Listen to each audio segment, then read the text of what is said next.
everyone. Welcome to the Design Freaks podcast. My name's Clarita. Hi. I'm a big old nerd, and I'm a graphic designer here in Seattle, like collecting records, and I like talking about packaging and fonts and all that nerdy stuff. And I also like talking about music. So that's what I'm into. Welcome and thanks for tuning in. My guest for this episode, as you already know, is Grammy Award winning designer, illustrator, and art director Sasha Barr.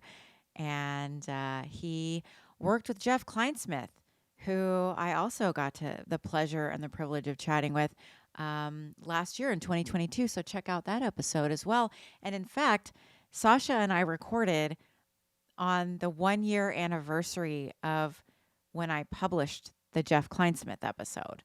So, lattice of coincidence. And if you get that reference, bonus points. So he was art director at Sub Pop for many years, from 2007. And he still works with them. He's also has a larger full-time role with Amazon Web Services. I believe that's what it stands for, AWS. I am so stoked about this episode. It's so awesome. I feel like I could have talked to him forever. He has so much to say. He should teach or at least have a podcast, in my opinion. And I just want to say also that I really appreciate everyone listening. I did an episode about the design for the original 3 Feet High and Rising release by De La Soul back in 1989. I heard back from some folks, and I love that kind of interaction. The art director for 3 Feet High and Rising was Toby Mott of the Gray organization. He was also responsible for the Biz Marquee puppet from the Masta Ace video, Me and the Biz. Now, in the episode, I was like, I wonder where the puppet is. Well, people solved the mystery because you're all amazing. I have the coolest listeners ever. The puppet belongs to Brent Rollins, apparently, from Ego Trip magazine.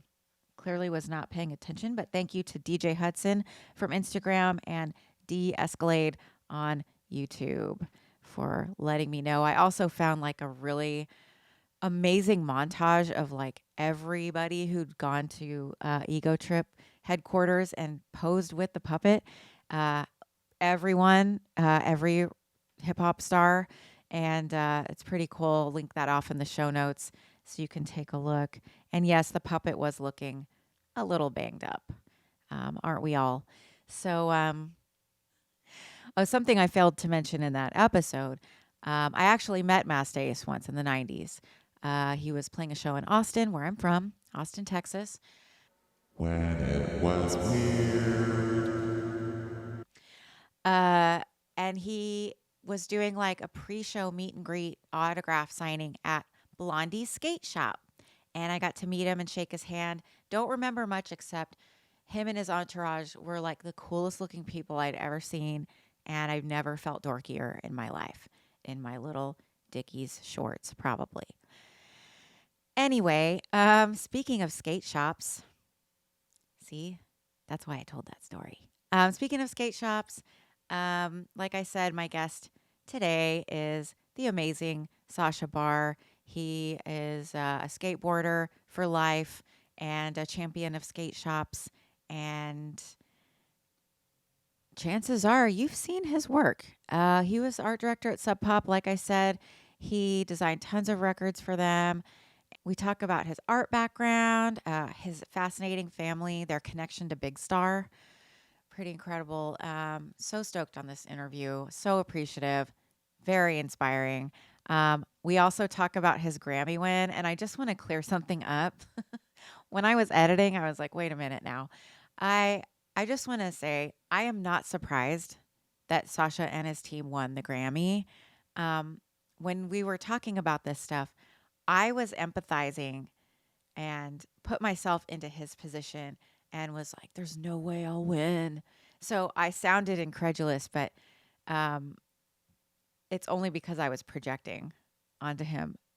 So well deserved. And you'll hear the stories behind both of those Grammy nominations and everything. Anyway, if you like the show, please rate, review, subscribe, and all that. Share it with folks. Comment for the algorithms, And yeah, I'm at underscore Design Freaks Podcast on Instagram. You can find my link tree there.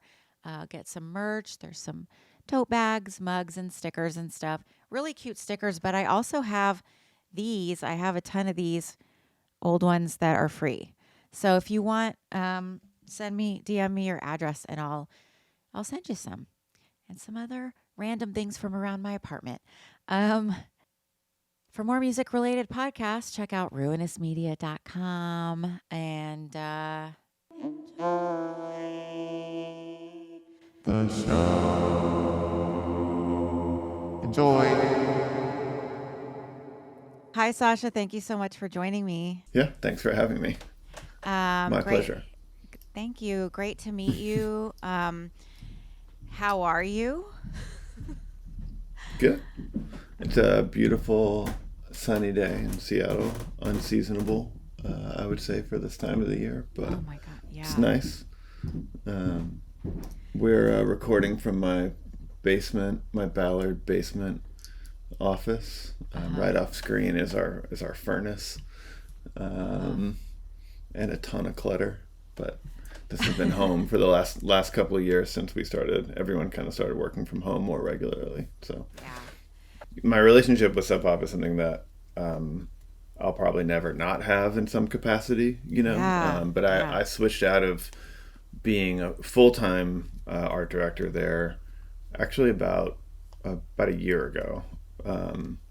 So anyway, Yeah, I heard you had a different role nowadays. For a long time, Okay. you were art director. Is that right? Senior art director. Senior art director. Yeah. Sorry. Yeah, that's okay. Titles are ambivalent, I feel like, these days. I But yeah, know. I was the quote unquote senior art director, and then now I like to say I'm like part-time or contract senior art director. That's But rad. yeah, have been with them since 2007 is when I like kind of started filling in for one of the other creatives, Dusty Summers, and then I probably was hired, I think, in like January of 2008. Okay, it's quite a So long I've had that time. long relation, not as long as like Jeff or some of the other folks that have been there for many decades, but it has gone by awfully fast for me, and yeah, it's been a long time. That was a great era for music. You've done a lot of awesome records, in my opinion.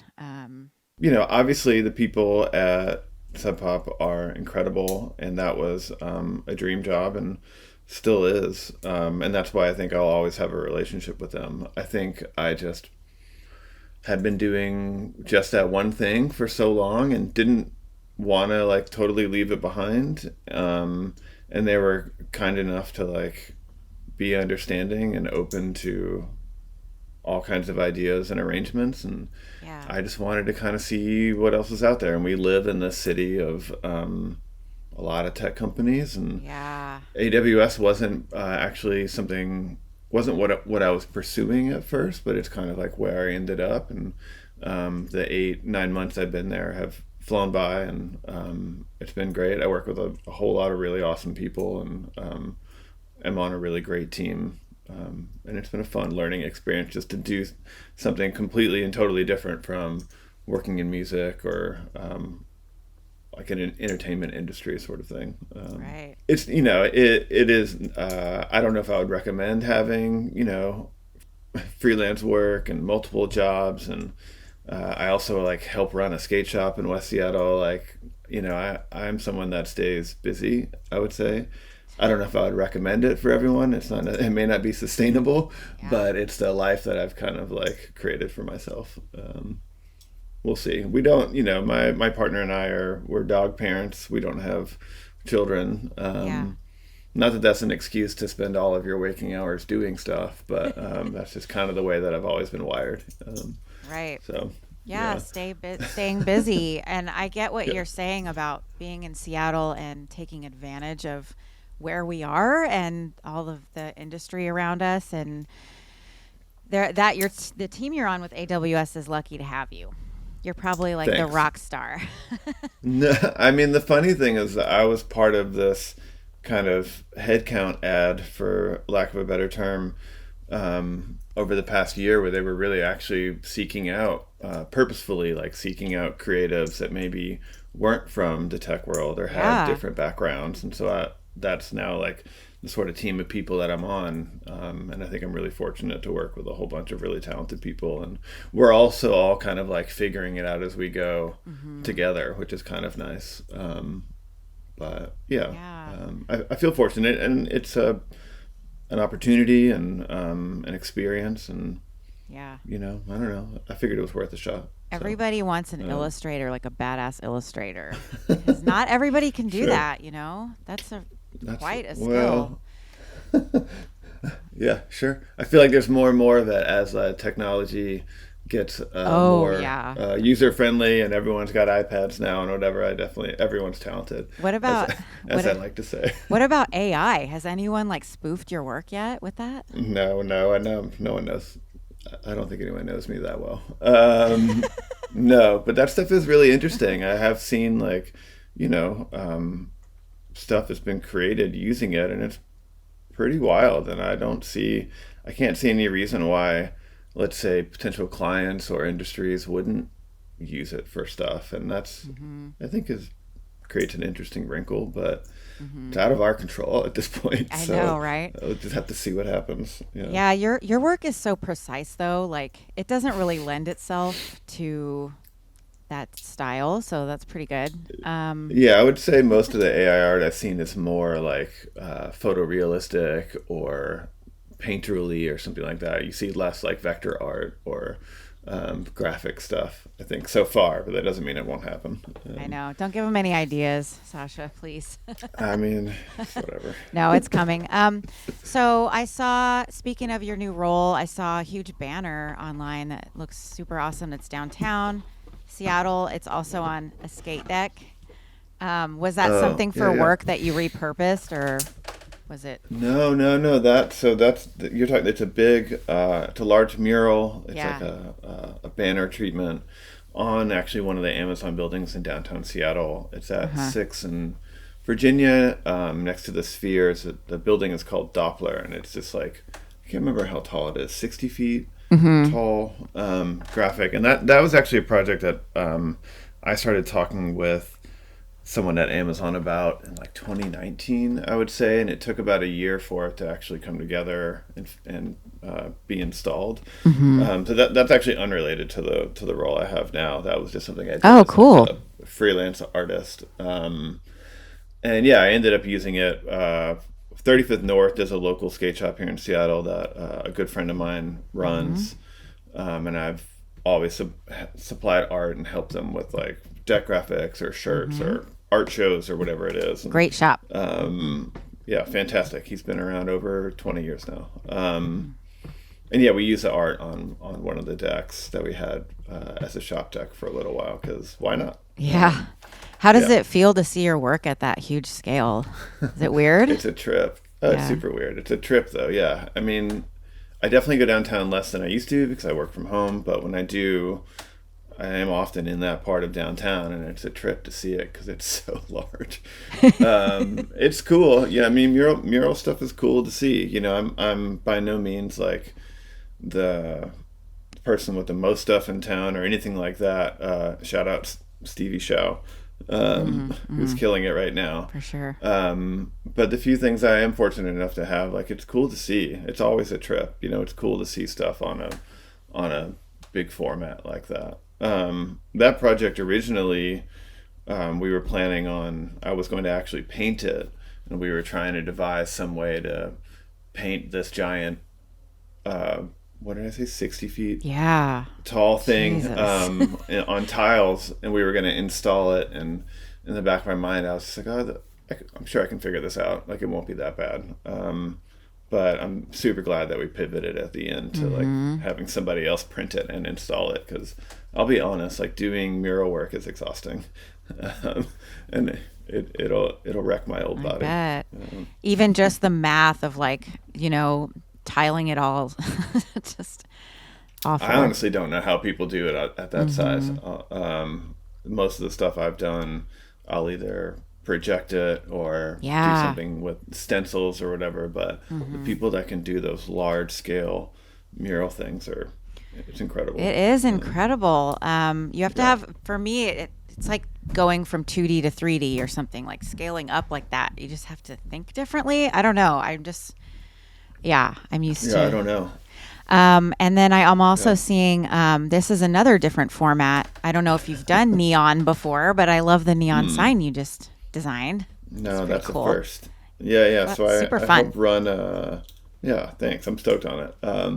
I help run a skate shop in West Seattle with my friend, the aforementioned Tony, that runs 35th North. We have a second skate shop on California in West Seattle called By and By that we opened a little over a year ago. And so I help with graphics and branding and the making of things in general. And yeah, I wanted a neon sign, so it's LED neon. It's not real Yeah. neon Well, because that was out of budget. But the LED neon stuff is pretty common. I yeah. found these days, and yeah, I ordered one. It's It pretty looks sick. It's pretty it cool to looks see. Yeah, cool. Now I want to see yeah. all your work like that. I mean, it looks so natural to be a neon I do form. too. Yeah, it works. I wish it was cheaper, but it's Yeah. something I'll definitely look into doing more. Yeah, maybe you could collab with a neon artist or something. I Um, do know a couple actually. Ooh. So what can I ask you, what does that phrase by and by mean? It's like an old-timey phrase or like do you know what that means? I do. So the fellow I opened the shop with, he lives down in Burien now, but lived in West Seattle for a long time. I'm in Ballard, which I think I mentioned before, and the store is kind of his brainchild. But by and by is a translation, I guess, of Alkai, which also translates into like after a while. So we Oh, put after a while on things sometimes. okay. By and So it's by. kind of like it's kind of like if you looked up like what's the definition of the word alkai, it'll say like by and by, after a while. Oh, Um, wow. yeah, and so it's that tie to alkai, which is not that far from where we are. Yeah. So and it's Very, cool. very Yeah, cool. Regional yeah. connection. Yeah, it's Um, funny to see the people mhm. that come into the store because obviously a lot of people in West Seattle will come in, and there's a number of people that know it, and they always comment on it, which is Oh, pretty cool. oh, that's Yeah, rad. Yeah, the yeah, Alki people know it, huh? yeah. It's fun. Um, so another thing I'm seeing, and then I'll go into some different questions in a second, Sure, but sure. I noticed your graphic for this going back to Sub Pop, the Sub Pop Loser Scholarship. It's the 17th year. Hmm. That is amazing. I've never heard of another label doing that. Yeah, they give away annually. I think it's end up choosing three people, a total of $18,000 for uh, high school students that are going into college that are interested in or already working in or planning on studying any kind of art stuff. Hmm. So anything that means to you. So you'll have like folks that do video stuff or writing or traditional like fine art, Hmm. whatever it is. Applicants in Washington and Oregon. So it's pretty cool. Very cool. Yeah, like tons of people will submit, and then a bunch of small committee at Sub Pop will kind of go through all of it. They're always inspiring stories and Wow. super cool. Very Yeah, cool. And yeah, yeah, I don't know Fred. if this is going to come out by the March 21st deadline, but it happens every year. So Every year. Yeah, yeah. something worth mentioning, I think. So let's take a little rewind back to child Sasha, your creative origins. I Hmm. assume that you grew up skateboarding. I Hmm. did. I skated in the 90s, and that really sparked my interest in graphic design because there's so many graphics, the decks, the t shirts, all that stuff. Sure. Um, is that where it came from, or can you pinpoint that? And what was your creative origin like? Yeah. Sure. Um, yeah, so I actually come from art family. My parents were both art students. My dad was a college professor up until he retired. So when my parents had me, they were actually both still in graduate school at Memphis State University, which is now the University of Memphis, in Memphis, Tennessee. My mom was a printmaking student, and my dad was a ceramics student. My dad ended up teaching ceramics for a number of years, both at the Memphis College of Art and then at Middle Tennessee State University in Murfreesboro, Tennessee. And after that, he actually taught digital animation, computer graphics, and kind of like CGI stuff for the rest of his career. Oh, wow. My mom didn't end up doing art stuff as a career. She actually got into like finance and the medical industry, which was a big thing in Nashville where I grew up.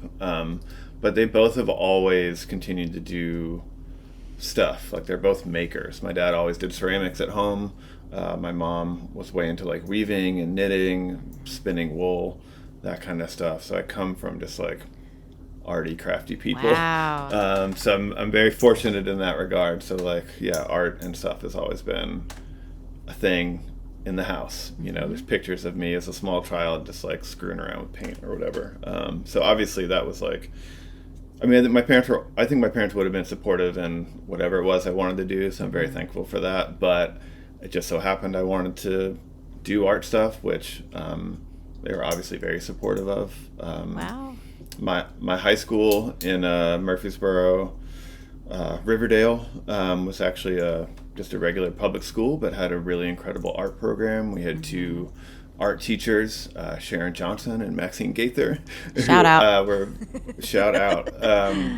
Who I and a bunch of other people that I grew up with, going to high school with, we owe those ladies so much. Oh, wow. One of whom focused on 2D art stuff, Miss Gaither, and the other one, Miss Johnson, focused on ceramics and building. And it was pretty unusual for a public school in Middle Tennessee to have such a robust art program, but for some reason ours did. Wow.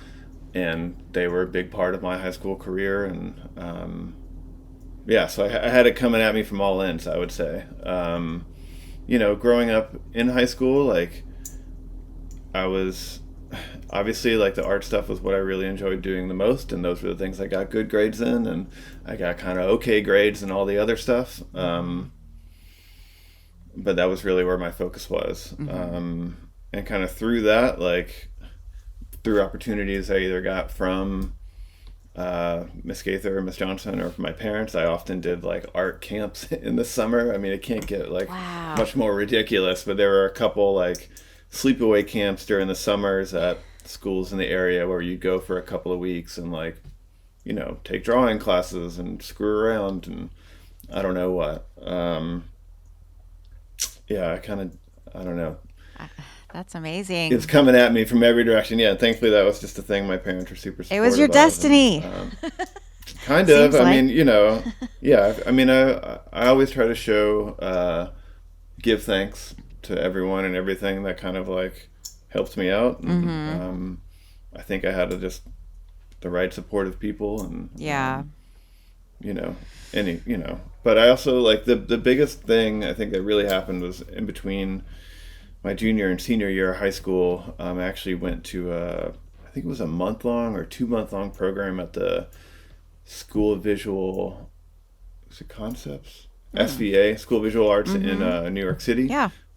Which was like a high school program that they had at the time where you just go and live in New York, as a 17-year-old for a summer and take art classes. Yeah, super crazy. But I think it was at that moment, like after leaving that, I was just like, well, if I'm going to go to college, I feel like I should do art stuff. I would have gotten in so much trouble.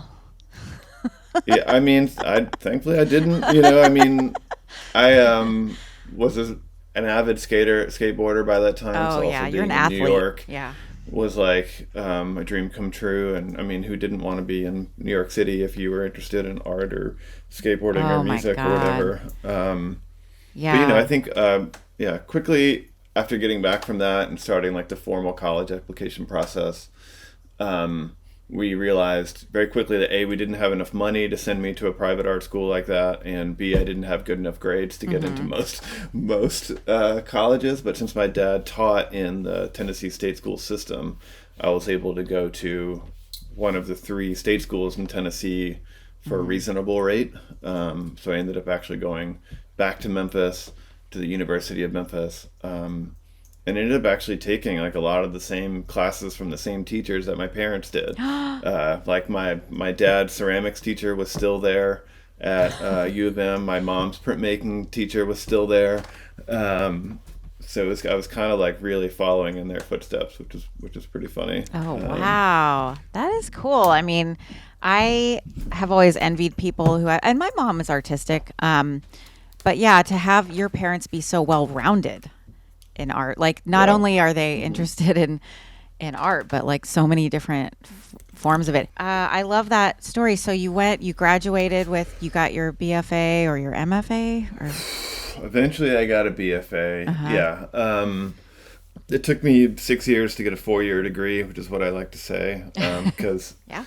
same sort of attitude I had in high school and college. I had like I really focused on all the art stuff and kind of dragged my feet with what do they call it?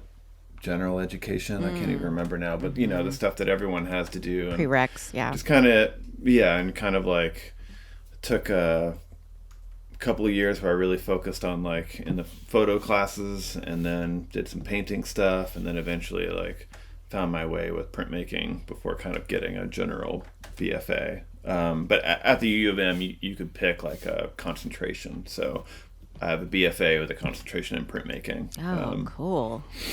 But yeah, it took me a while. I quickly realized too that like I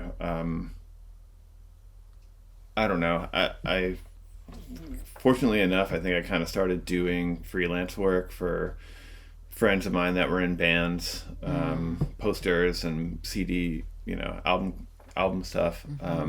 Pretty early on in my college career, and that kind of became a real focus for a while. So it's not that I didn't pay attention to school, because my parents might listen to this. Shout out my dad. But I just kind of took my time with it, and I think in the long run, like I feel fortunate that I did kind of take a couple years to focus on photo stuff, and I was awarded that opportunity to kind of play around a bit and get to do a little bit of everything. So That's what school is good for, just playing around and figuring out what you like. Did you ever think that when you were designing those first, DIY album covers, whatever, you were educated, you were getting an education, but those first album covers and whatnot, did you ever think you'd win a Grammy for that? Like if someone told you that back then? No, I mean, to be perfectly honest, I can't remember if I even knew what a Grammy was. Or if it would apply to recall. to visual art, because I didn't even know that until Yeah. a few years ago. No, definitely not. I wouldn't have known. No, it's pretty wild. Can you speak to Not that? my wildest dreams. To that experience, because I know it must have been crazy just to be nominated first, and then it's like, okay, that's nuts, it's not going to happen, and then you actually win. Like, did you get nominated multiple years, or what was that like? Yeah, twice. I mean, I think all of us all of us in the art department at Sub Pop over the years, like we're all very fortunate to be able to work with a lot of incredible bands, and really get to collaborate with them on making cool stuff. And a lot of them bring really great ideas to the table, and are super fun to work with. And fortunately enough, like I kind of got paired up with Josh Tillman of Father John Misty some years ago, who was like a wealth of ideas and creativity. And two of his records that we worked on together were nominated, one of which won, which was cool. But Josh is super creative and really thinks outside the box. And for both of the two packages that were nominated, we, oddly enough, like at the time, kind of made some things that maybe people hadn't made before, which was kind of weird. Like it didn't expect that to be the case, but it was kind of true. Like what? Well, the first one that was nominated was "I Love You, Honey Bear" record. We actually worked with this illustrator named Stacy Rosich. Oh yeah. He's from Seattle, but now lives in LA. Who did some incredible watercolor illustrations for it. And we put together this gatefold LP package that when you opened it up, it was like a pop-up book. So her illustrations kind of popped out, and we embedded a MIDI player in it, so when you opened it, it would play Oh a my song, kind of like God. the Hallmark cards, Yeah. So it's like nothing like really earth shattering, but I guess like at the time, no one had tried to put it in a LP jacket before, which was kind of fun. Whoa. And presented like all kinds of challenges in making it, working with our producer Stoughton, who does a lot for, they do stuff for everybody, but working closely with them on figuring out a way to make it possible. Wow. And the second one was really, all we really did was kind of make a top loading like double wide LP jacket that was die cut. So you kind of put the LPs in from the top as opposed to the side, and it kind of, the LPs themselves interacted with the outside jacket to kind of create this diorama sort of effect. Whoa. But it wasn't anything crazy, Yeah, and the top. But yeah. What? Every time I DJ, I wish that sleeves were, Yeah, you always turn them. always. Right? I mean, we even do it here at home. Yeah, I always turn them like the opening up for sure. And I even take the sleeve, the record and the sleeve, and put it in the plastic behind the cover, in between. If you understand, like in between the plastic and the cover, because you just want to reach in and grab. I don't need to look at the back of it every time. But that is amazing. The first pop up. You think after all these years that you did the first. Yeah, pop-up. I mean, somebody might correct me on this, and feel free to, for sure. But Yeah. I don't know. But it's not something like we set out to do, or that wasn't even really the idea. It's just kind of like what we wanted to make, and it was cool. And so that one was nominated, and then the second one was a record called Pure Comedy. We worked with an illustrator named Ed Steed, who's I want to say from the UK, but was living in New York. He used to do a lot of stuff for the New Yorker. Incredible editorial illustrator. Incredible. I don't know how Josh found him. Maybe he reached the New Yorker. But did some really, really, really incredible illustrations. And then again, we worked with Stoughton on the packaging and how it all worked together. And yeah, it's a trip for sure. It's weird. Yeah, and there's. But it's cool. What I'm thankful for, I know. I mean, great job. And there's 4 separate designs for that, right? There's 4 different covers for that one. Yeah, so that one's a double record in a double wide spine. So it has 2 dust sleeves, one for each record, and on both sides is kind of like a different background that corresponds to the art on the front and the back of the jacket itself. Got it. Which was kind of cool. And it. I think for the CD we just did like 4 different digis. I think the CD wasn't as like involved.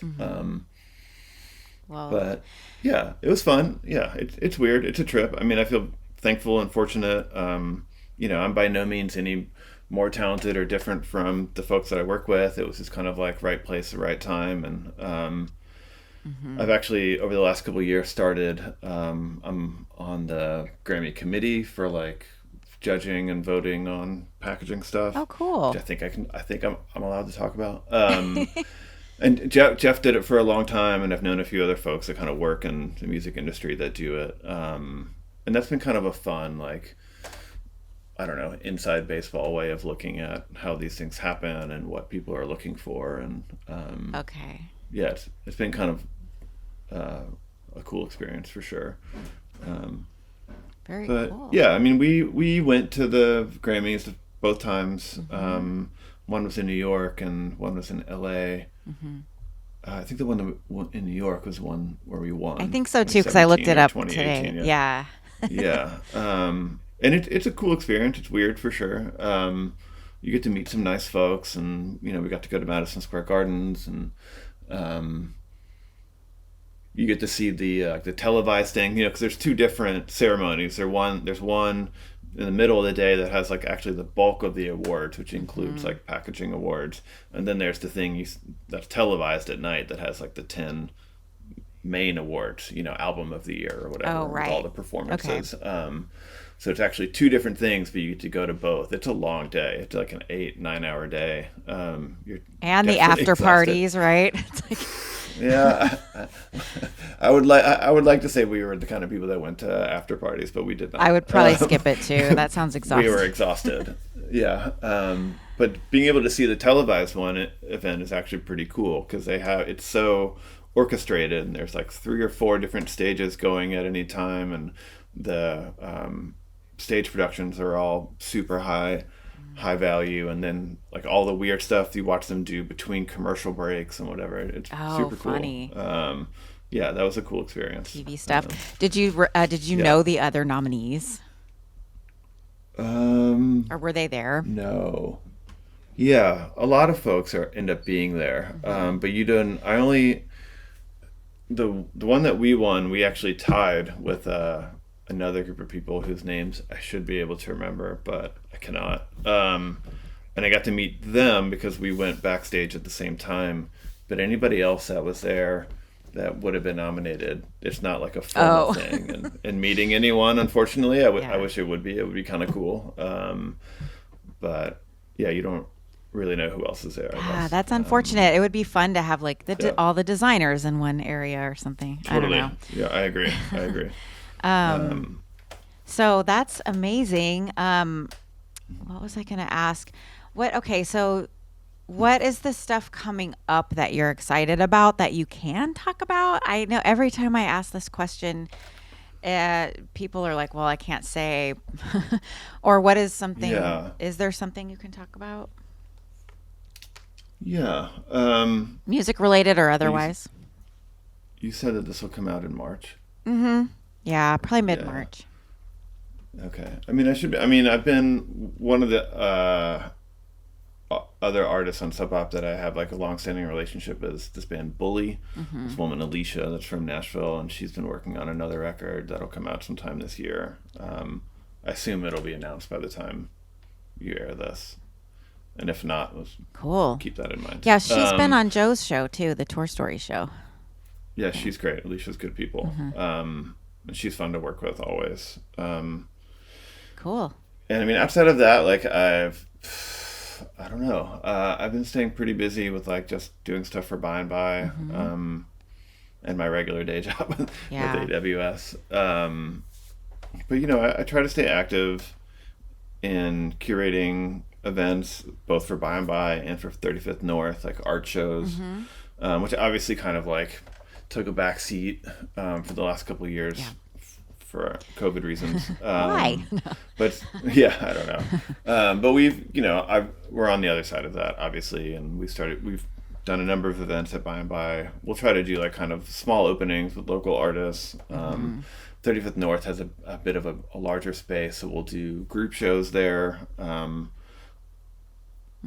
include artists in the skateboarding world or otherwise. I mean, I guess that's the other thing we haven't really talked about. Like, I do a lot of work in skateboarding, which is like another industry I'm very fortunate to be involved in, and that's always kind of been my like passion freelance side project in addition to everything else that's going on. Like I grew up in a very musical household, and I kind of started my career in doing. I grew up in a very arty and music centric, let's say, because we didn't even get to the music part of like my upbringing, Oh, I right. guess. But and that thankfully enough ended up kind of turning into a career, I guess, or a job for me with working at Sub Pop. But over the years, I've also become super involved in the skateboarding industry, which is like my other like large personal passion, something I've been doing since 13 or 14. And like all things art related has probably been the most influential, like you said earlier, on me, way more than music stuff for sure. Like my interest and involvement in skateboarding has been like probably the genesis of the art and artists that I've looked up to or aspired towards. But over the years, thankfully enough, I've been able to like actually be an active artist in that world, which has been super, super fun. It's something I'm really thankful of. Do you still skate? And now, all the time. I went last night. Oh, good. Good for you. I mean, I'm about to turn 41, which if you had told me when I was 16 that I would still be doing this now, I probably wouldn't have believed you. But I'm on the young end of like the folks that I go with, or Oh, I know those folks. even a lot of people in Seattle. Yeah, I mean, it's turned out to be an activity that if you Yeah. want, it can be a part of your life for, as long as you're willing to do it. Mm-hmm. Injury, injuries aside. Yeah, but nowadays there's all those And yeah. smooth parks and stuff. It's like we're Yeah. not skating ditches anymore. you know? No, I mean, keep it. Yeah, what I've always tried to do is like I'm really wary of like hurting myself or like doing something to my clicking hand, as I like to say. Oh.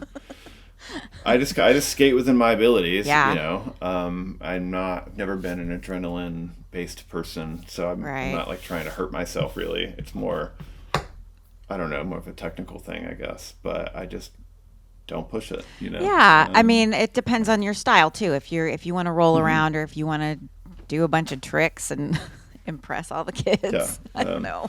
yeah, but it's definitely something that I do multiple times a week. I've got a number of Cool. folks that I go with regularly, and Seattle has a really great skate scene and a lot of nice parks, a lot of nice places to go. Yeah, Yeah, more parks all the time. It's great. I've gotten onto a yeah. skateboard since I was in high school, but I think I quit right after high school because I tried to do one of those grinds on the curb where you grind on your trucks. Hmm. So I think we called it cost and grind or something. And we had over waxed, or somebody did. And Hmm. yeah, I landed on. I thought I broke my tailbone, and I You can immediately. always you can always come back. There's no time like the I present. know. I want to just see how I feel. Just stand on a skateboard, roll around. Also, back then, the skateboards were so flimsy. They broke a lot. And so I didn't have money to always keep buying them. So that was another thing. Are they like sturdier now? And we had I those inhaled some tiny coffee. little wheels that were way too small. Thankfully, the small wheels have not come back as a Good. trend.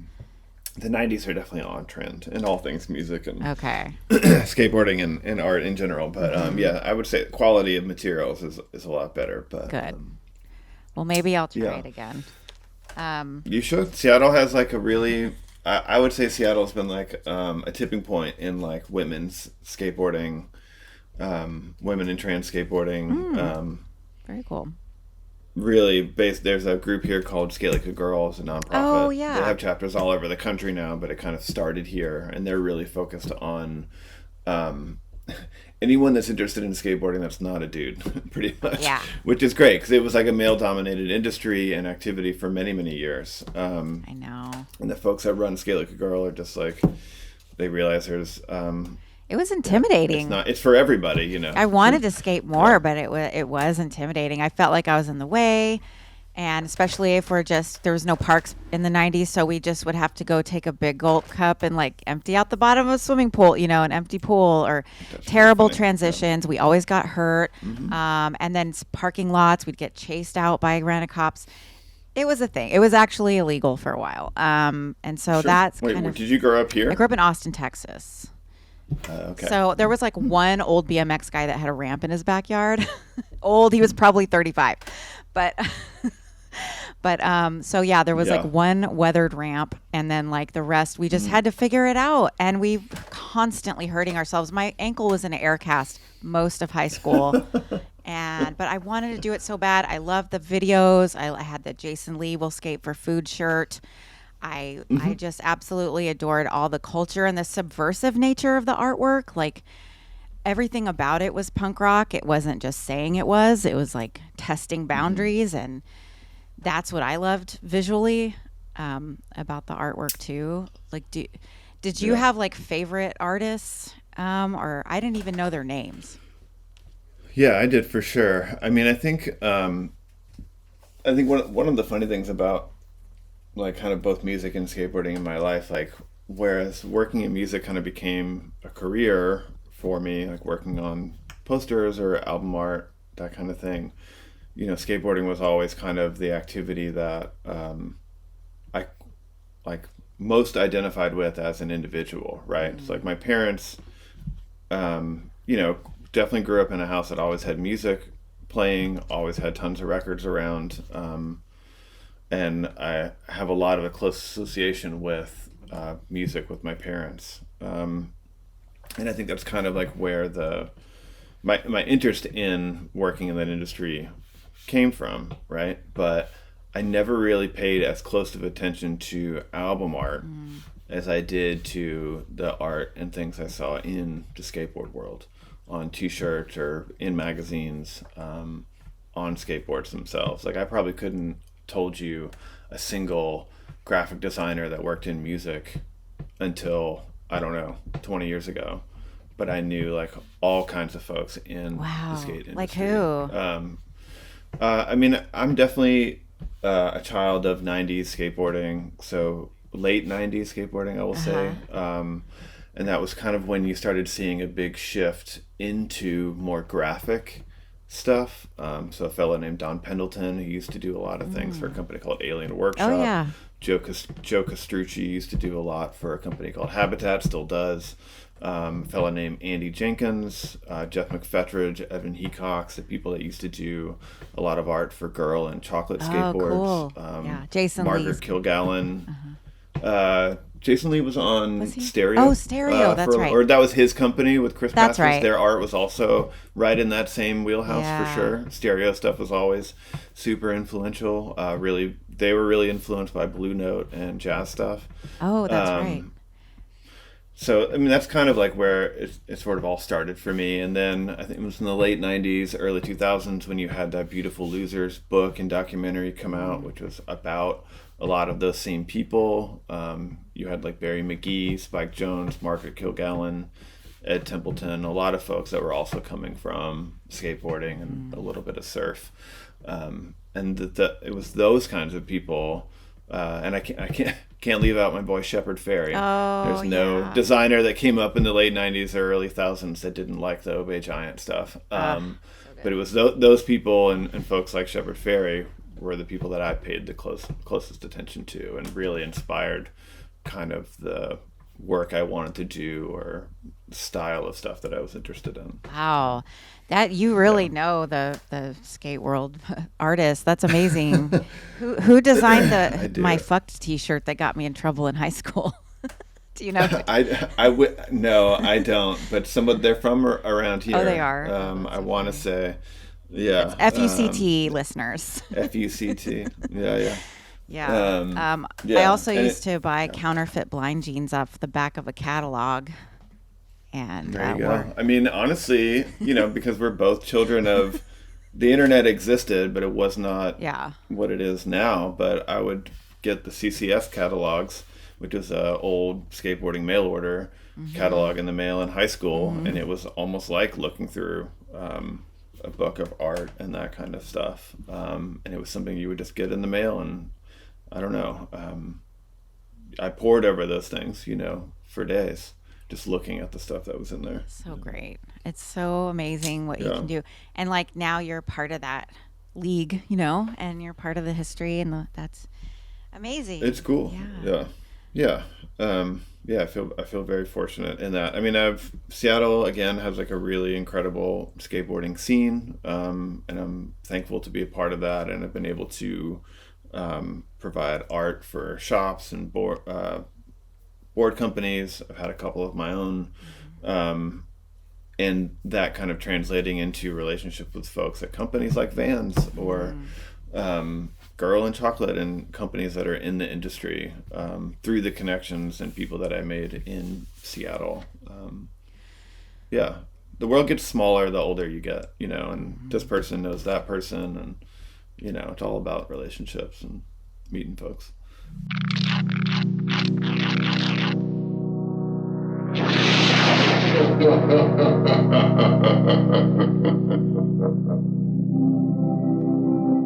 I normally ask about the first record cover you remember, but it just seems like you kind of said you didn't grow up in a house. Do you have an answer for that? I know, I do. I mean, I grew up with music around. Yeah. Like I have like my parents had tons of records. My parents were active music folks. I mean, my folks were also like children. They're both born in the 50s, so they're kind of like children of the 60s and 70s, and we're, like I said, have arty-ish backgrounds and were interested in things like music and art, and my parents had extensive record collections. Mm-hmm. And I think before me were folks that actively went out and saw music. I know my dad growing up like saw tons of Grateful Dead shows, and I think they both saw a lot of music. Mm-hmm. And now it's difficult for me to say like what's the first album cover that I remember. Mm-hmm. I'll also be the first to attest that like my memory isn't always great. But the thing I would say I associate the most with earliest memories of music, or the things that I hold closest, are probably my parents' Big Star records. Ooh, Big Star was a band from Memphis in the 70s. Alex Chilton. And Alex Chilton Yeah. and my parents like were Memphis at that time was small, and my parents before me waited tables in the handful of bars and restaurants that were in Memphis at the time, as did folks that were in the Big Star world or in the Ardent world. And they were all in that same age range. Mm-hmm. My dad was a bartender of this bar that was across the street from Ardent, where Big Star recorded a lot of this Wow. stuff, and they were all just kind of in that same friend group. So that's, aside from just like my what I like to call my Memphis heritage, Big Star obviously is a big part of that story, but it was also something that was like a part of our family, a part of my parents' lives, and those were people that they spent time with and were around. So the Wow. first Big Star record is the number one record. That's like the neon sign. Yes. Speaking of neon, I Yeah. guess, which is actually super cool. And we actually went to like Big Star was a grocery store in Memphis, and there was one that we would go to near my parents' first house. So I also have that association with it. Cool. And then the second one, the Radio City, which was a William Eggleston photo So on the cool. cover. This kind of stuff I like learned after the fact as an adult, where I'm like, oh, I actually meet William Eggleston later when I'm like in college, and was friends with a photo guy that worked underneath him. But I wouldn't have known this as a kid. Like, I didn't Wow. know any of this stuff. That's But then on the back is actually a picture of the TGI Fridays, which was one of the first bars in Tennessee to serve alcohol at the time, or in Memphis. and it was They had TGI some Fridays. weird- It was a TGI Fridays. Yeah, they had like just started franchising back then. Whoa. This is in Midtown Memphis, on Madison. I did not but it was know that. And I'm paraphrasing here, and someone will probably correct me, but it was one of the first bars in Memphis to serve alcohol in the 70s, and it was also in that same neighborhood where Ardent and these other bars and restaurants where these folks kind of worked and hung out in. But it was the place where like musicians would go hang out because you could actually buy alcohol. What? there. So was it like a dry county or something? What? No, it wasn't a dry county. I can't remember what it was. Maybe it was that you could. It was. I think it was alcohol, not like beer and wine. Oh, got it. Like hard. I can't remember. Yeah, hard liquor. I can't remember the exact story behind it. But anyway, the back of this is the TGI Fridays, and my parents worked in that TGI What? Fridays, which my is funny. God. Yeah. That's insane. Um, That's so cool. And that Yeah, record's been yeah. parodied at least once that I know of, famously by the Jacuzzi Boys. That Oh, that's true. Well, they used. Well, yeah, that was hardly our release, and we actually used was it a different William Eggleston photo that we paid for that? Oh, I can't you did remember. it. Okay. But yeah, I helped with it. That's Yeah, awesome. but it was a purposeful homage to Oh, that. yeah. I can't remember. Beautiful. I can't. And I the can't. font is gorgeous as well.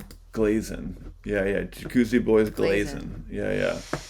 Yeah. So I mean, I obviously grew up with like a ton of records and music around the house, and then thankfully as my parents got older, they gave a lot of it to me. But a lot of stuff like of the '70s, like Flying Burrito Brothers, and a lot of Pink Floyd records, and I mean, I think like I've been a lifelong, I'm not ashamed to admit it, Pink Floyd fan. And I'm sure that I always noticed like the time and effort that went into their covers, specifically like Animals, or any of the stuff that Hypnosis Oh, did. yeah. But it wasn't until later in life that I put a name to that, or even really thought about like, oh, this was an actual photo shoot where they had to like fly an inflatable pig over this factory. Like it wasn't just something you did in a computer,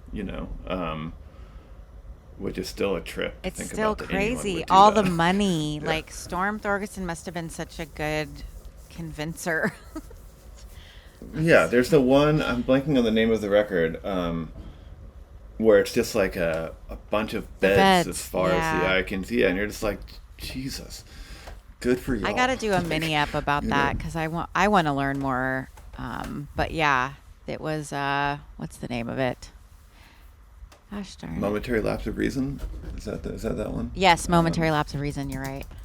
Yeah. Yeah, real beds, not computer beds. It's crazy. Yeah. Yeah, he did a lot of crazy stuff like the band UFO. He had this I Mhm. mean just the photo shoots that took all day and just even not even on a Yeah. big scale like I the time that people took for album art and packaging and yeah. Yeah, it's insane. I mean, I think, it wasn't until later in life when I started actually working with bands, friends of mine's bands, on things like album art and posters that I started paying more active attention to what people were doing on the albums that I bought or just in the industry in general. And starting to meet around that time, starting to meet people like Jeff and Dusty, who also were the art directors at Sub Pop, or other people just kind of actively working in that industry, where I started looking at stuff more intently, like thinking about it being designed or what went into it. Um, I feel like I've also, to a certain degree, always just kind of learned by osmosis, and like maybe to my own detriment, don't put the time into learning like how it's done first, and just kind of like, I think this is something Jeff used to always say, like build the bicycle as we're riding it or whatever. So kind of through the process, start paying attention to things and thinking about how it happened. Um, Yeah. yeah, Yeah, with a deadline you have to build it as you write it. Yeah. yeah. Because yeah, I think for me a lot of it came so kind of haphazardly, or was just like a natural chain of events. Like I was a printmaking student in college. I had some friends in bands in Memphis, who were kind enough to let me try printing some posters for them, and kept doing that for a while, and did it for more bands and local venues, and then promoters locally and nationally, and then it turning into a career, I guess. But it wasn't anything I ever really like set out to do that I can remember. It just kind of like naturally happened, and to be perfectly honest, like I was a printmaking student. I had grown up with computers and stuff because my by that point my dad was already teaching like computer animation, and we always had Macs and things in the house with Photoshop and Illustrator and these kinds of tools on them. But I never took any design classes in school. But along with my interest in making posters, I kind of just started figuring out how to do some of this stuff in Photoshop and Illustrator so I could make screen prints essentially, which I think was timely because obviously or not obviously, but at the beginning of the 2000s, that was when like the gig posters trend really kicked off, and a lot of like-minded people were kind of doing that same thing. So I've always been self-taught in terms of the tools of the trade. Illustrator is what I primarily use, and I've always just kind of like figured it out as I go along. Yeah, I was going to ask your primary tool. You must be a whiz at the pen tool. I do. I mean, Illustrator is the one I'm the most confident Yeah. in. A lot of my art is vector based, and that relates to because I was trying to do this stuff for posters Yeah. and learning how to screen print it. So you're naturally like working in solid colors, and vectors was the easiest thing to do. I'm pretty proficient in Photoshop and kind of most of the Adobe stuff, but Illustrator is my weapon of choice for sure. that, and I, you know, over the last couple of years, I've definitely gotten on the trend with Procreate and Mm-hmm. iPads and figuring out how to work that into the stuff I want to do or the stuff that I am doing. But Pro- yeah, and now actually Figma with at AWS, we're like big into Figma, so I'm yeah. really trying to figure that Good stuff for out. teamwork, right? It's super rad. Like you can just do stuff Yeah. together, and you don't have to download a file, and it lives on the cloud, and Yeah. you can do like a lot of cool stuff with it. The bummer thing Yeah, about Procreate is it's not vector. I know. It's kind of a bummer. You just have to make your file huge. But it's good Yeah, for creating texture.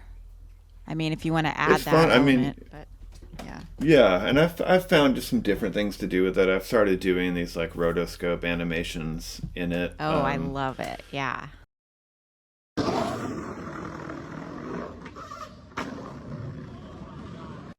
Of like skateboarding Yeah. stuff, and for me it's kind of like adult coloring. Like I'll do it in front of the TV, or when I'm on break between things, and because you're kind of just like tracing over an Do image, you and it's just create like the a meditative. it's Zen, but do you Hmm. do okay, what about the pre work, okay, that you put into it? So if I wanted to do a Hmm. rotoscope, sorry, I'm like trying to get No, answers all about good. Hmm. do you take screenshots of the frames from the video, or can you put a video into Procreate? You you might be able to put one into Procreate. I don't know. I've never tried. Okay. And again, this is me learning just haphazardly. I did figure out that you can open a video file in Photoshop Mm, and export it as frames, and you can choose okay.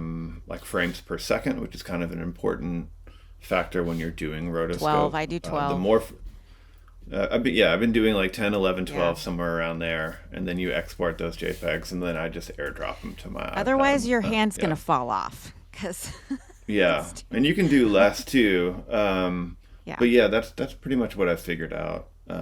Thank you. So that's kind of fun, and you know, when I got my iPad first iPad Pro and got Procreate, I was really curious because you know on social you see everyone's doing it now, and everyone's incredibly talented, and everyone's a really great illustrator because I think this tool is so ubiquitous. Hmm. But I quickly found like when I was playing with it, it was so different from what I was used to doing in Illustrator. You know, I was trying to make some sort of graphic or image similar to what I would normally do on the computer, and it was taking me 7 times as long. And so I kind of just like put it down for a while. I was like, this is stupid. This is just too slow. And then kind of over the years, have found ways to work it into my workflow. Like I did a poster for the Seahawks earlier Oh this yeah. year, and that was one of the first I did all that in Procreate except for the text. Oh, you did? I Yeah, the final, yeah. That's good. Thanks. And that was kind of a fun first. I've done a few illustration projects for Fortnite for the Oh video yeah. game, and I've incorporated in some textures or treatments in Procreate to something I start, you know, in Illustrator or maybe even finish into. It kind of runs the gamut, but I found little ways to kind of add it in, you know. Yeah, and but I wish it Yeah, had like, does it have Pathfinder? I want to expand appearance. I want to do things that I just want to sit at my computer yeah, again. It's I frustrating if know. I try to do the wrong thing in Procreate, I think. It's yeah, the learning curve is definitely for me has been steep, Yeah. and I think that's why it's been helpful to kind of like really just try to treat it as its own thing. Yeah. What I have done sometimes actually is you can mirror the screen onto your iPad, and then I'll just like draw straight into Illustrator Right. sometimes, like with the blob tool or something like that. And I know that there is now a better version of Illustrator for the iPad. I just haven't gotten it. Oh. But yeah, but I will say, like over the last couple of years, since we started working at home more, Hmm. I've really switched from listening to music during the day to like I'll just have you know my iPad or another screen over here playing. I'm rewatching all of The Sopranos or The Office or movies or whatever. Like sometimes it's easier for me to focus if I have a TV show or movies playing in the background than music or a podcast, Yeah. which is kind of strange. But it's been a fun way to kind of like revisit things. It's harder if I'm trying to watch something I'm not familiar with. But if it's something I like The see. Office or whatever I've seen, it's you don't have to pay as close attention. Totally. It almost becomes like that But yeah, Rocky Erickson thing where he just needs to have certain layers of sounds happening or whatever. Like, and for it's sure. nothing that Yeah, you're discovering. Your brain already recognizes it. yeah, for sure. Oh, that's Um, funny. So you don't listen to music at all when you work? no, I'm not saying not at Okay. all, but not as much as I used to. Okay. No, I still do. My favorite stuff to turn on when I'm like really having focus time. Mhm. Um, I've always been like a avid playlist maker. Even I still have burned CDs from the early thousands, or iPod was always playlists. And so now obviously you do that on Spotify. So I'll just make like a 12-hour playlist of stuff I can just put on and put on shuffle and not have to, worry about. A lot of my like favorite focus music is pretty. Some of it I come by naturally. Some of it is direct result of sharing an office with Jeff Kleinsmith for 13 years. So there's a lot of like Tool, a lot of Pink Floyd, a lot of very long songs. Like the one of the playlists I play the most for focus time is songs that are like 7 minutes or longer, which includes everything from like Miles Davis to live Allman Brothers to Outcast. Tool. There's a couple of I was Outkast listening songs to on it there. today. Yeah, yeah. So like that, I've always been a sucker for long stuff, but especially like instrumentally stuff. Mm. Whereas I don't listen to it anymore, but like Godspeed You Black Emperor, I think was Oh, kind of that's like my good. gateway drug into it. Now I look for stuff that's a little more upbeat, or faster than that. But and that's where kind of like some of the Miles Davis stuff plays in, or even Allman Brothers. But it kind of runs the gamut, but really like kind of longer stuff that you can kind of get into mentally, Mhm. is my go-to for focus time music, I would say.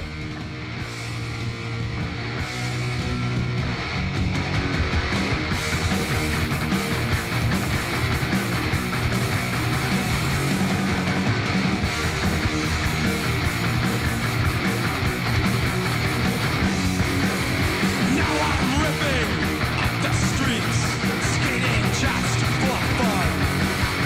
Ready to kill long-haired freaks. We can outskate anyone. God had better watch out. Here we come. Don't watch heavy metal fast. We are truly the bone. One of the funny things about working with Jeff at Sub Pop is like we always played albums. That was something Yes. that he was adamant about, and I'm not opposed to either. And I really enjoy that, but I find in like my own personal practice, I rarely listen to like an album. It's always playlists. I don't know why that is. Because it's intended that way, maybe. I was listening to the new, speaking of Jeff, I was listening to the new King Tuff earlier, and that, for some reason, in YouTube went into meditation music, probably because of my algorithm. And I just thought, like, is this still King Tuff? Because I was on a different screen. I don't know. But it really, like, just, I was convinced that he was taking a new path at the end of the record. Hey, It meditation's on trend, put me in a zone. But yeah, I'm going to link off to a bunch of the stuff we talked about. Sure. Thank you so much for, we're over time. I appreciate you Okay. taking time to speak with me. And I feel like we barely scratched the surface because you've done so much. But I'll definitely like tell my listeners where to find all your stuff, I guess, Ooh, or your website. you want my home address? Yes, all your Just stuff. kidding. Ballard, Washington. Yeah, I mean, my personal URL is This Is the New Year, which is maybe unabashedly a Death Cab for Cutie reference I made 17 years ago, 16 years ago, that I just haven't changed. For one reason or another. And then my Instagram is just my name, Sasha Barr. I got less tricky with that one. So cool. But that's it, really. I don't do Twitter. I don't do TikTok. One social media is enough for me. Yeah. That's Yeah. the visual one. That's all we need, right? Yay. All right. Thank you so much, Sasha. Have a good day and skate Yeah. tough. Thank you. Thanks for the time and thanks for asking me, for sure. I appreciate it. Of course. Anytime. All right. Bye. Thank you. Bye. Bye.